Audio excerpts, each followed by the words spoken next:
might find favor in your sight. Amen. Please be seated. Lent is life. I read that this week, amazingly, on Facebook. I'm amazed that you can find even the word Lent on Facebook, but thanks to many of the people in this church, there have been lots of posts this week about Lent on Facebook. Lent is life. I know most of us would consider something like Christmas as life, where we fill up on food and lights and music and friends and family and presents. No doubt the food and the lights and the music and the friends and family and presents are fun. I put them in the same category as birthdays and graduations and getting a new car. It really is fun. But the fun never ending is a bit more like eating a whole bag of jelly beans or Hershey's Kisses. The more you have, the more it entices you that is really what you want. And we really don't gain anything from that. We create a bit of a false economy within ourselves when we do those things. Like we did in that booming housing market that we had, where homes were bought just because in the moment the people could buy them. And nothing inside ourselves and no one outside of ourselves ever said, stop spending more than you've got.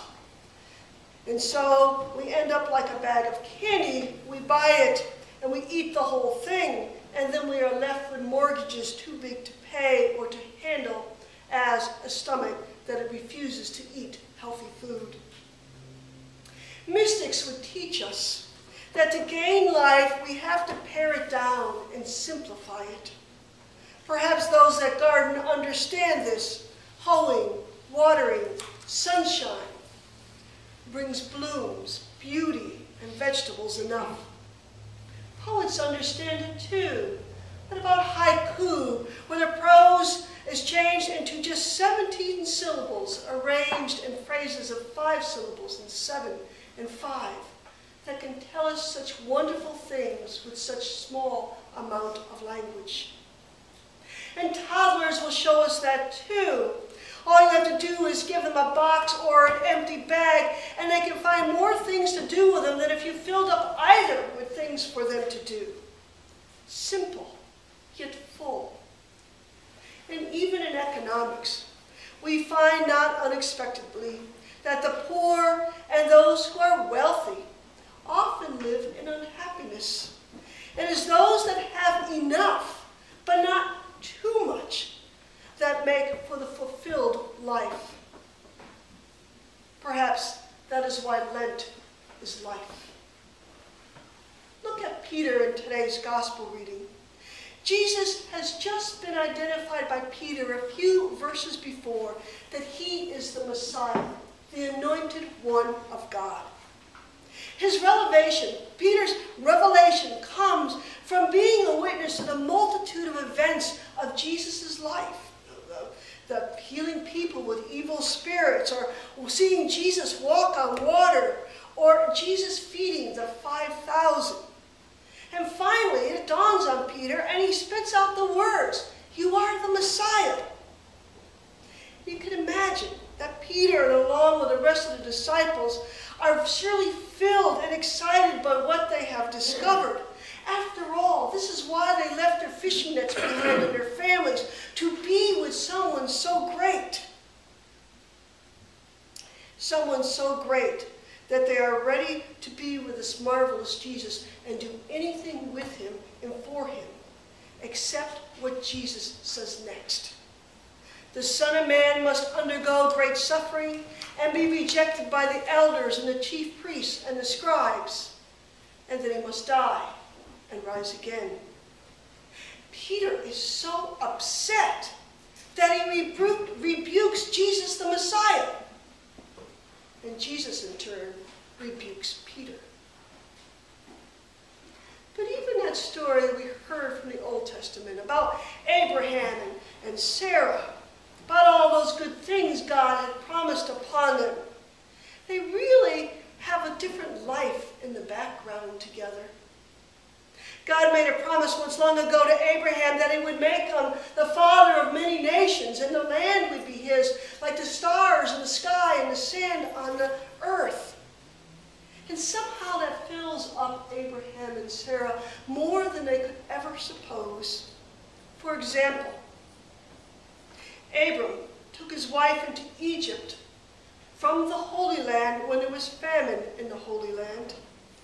And when Abram got there, he made plans with his wife. He said, we're going to meet up with one of those local kings.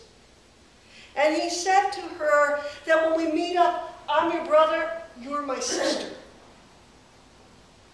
Abram was afraid of her beauty, that the king would be jealous of it. And he wanted to preserve his own life. When the king met them, he did take Sarai to him, and she lived with the king until the king returned her to her rightful husband later on.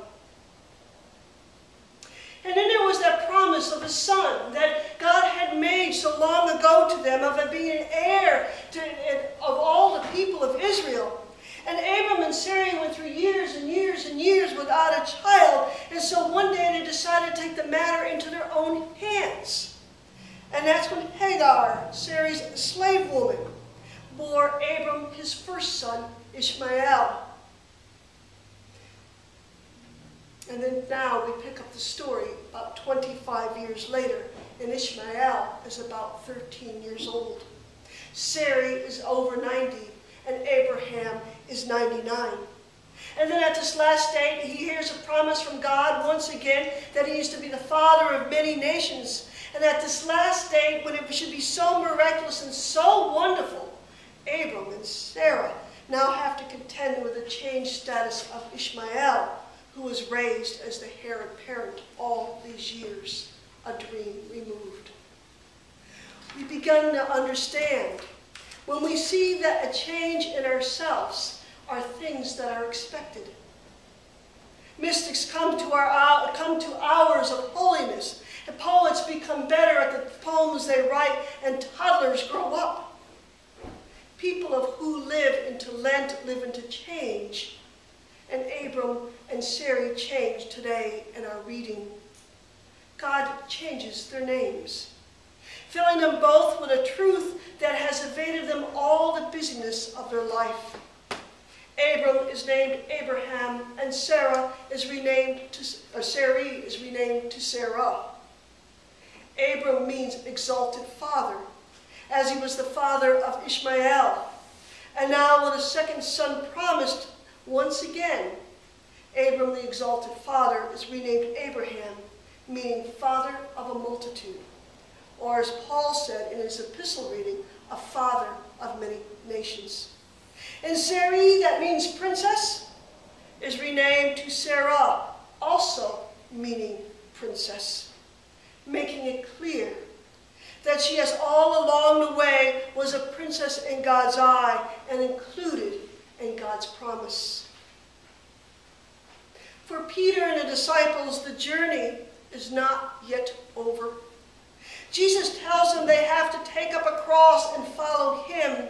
For those who want to save their lives will lose it, and those who lose their lives for Jesus' sake and for the sake of the gospel will save it. It's still a puzzle to them.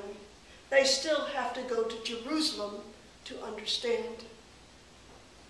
For life to be full, we need to have a time of simple and empty, like a seed that will start a garden, or a poem, or even an empty box. Perhaps it is because when we become empty, we bump into the most amazing characters, ourselves. The self in which God sees. And God's vision is not blurred by all the glitz that shines in our eyes. God sees through that, between creator and human, between redeemer and sinner, between sanctifier and the forgiven. And he also sees, as we know by Sarah and Abraham and Peter and the disciples, the mystic, the poet, the toddler, that is inside each of us. Amen. Amen.